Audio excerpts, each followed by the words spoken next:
L'économie sociale et solidaire, au plus large, c'est une économie qui se pense et qui se construit de manière collective.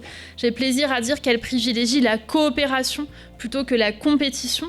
Et pour cela, les EA et les ESAT portent une économie de l'empathie dans laquelle l'autre et ses besoins sont réellement pris en considération.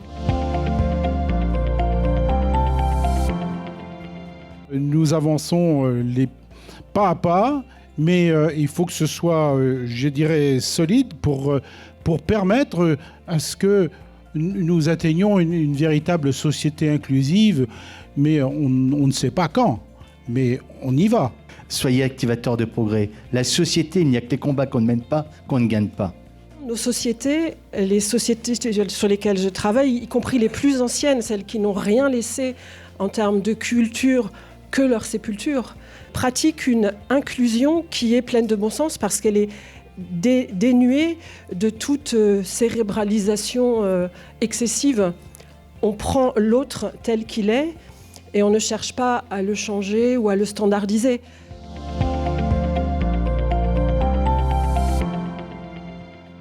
Ce sont des modèles, c'est un mode d'entreprendre, c'est un mode de développement économique. C'est comme ça que c'est exprimé dans la loi et je trouve que ça résume assez bien les choses parce que ça permet de projeter une vision avec l'humain, le territoire, la gouvernance, la répartition de la valeur. J'espère qu'on aura un peu de temps pour en parler parce que c'est vraiment au cœur de nos modèles.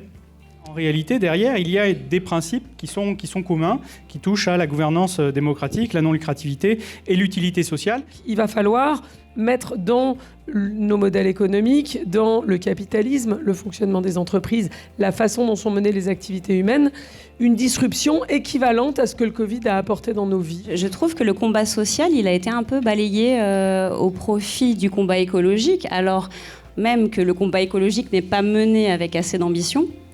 Et qu'on sait également que le combat écologique ne se réussira pas sans combat social. Et ça, c'est très clair. Je veux dire, toutes les expertises climatiques le disent, dans leur dernier rapport du GIEC notamment.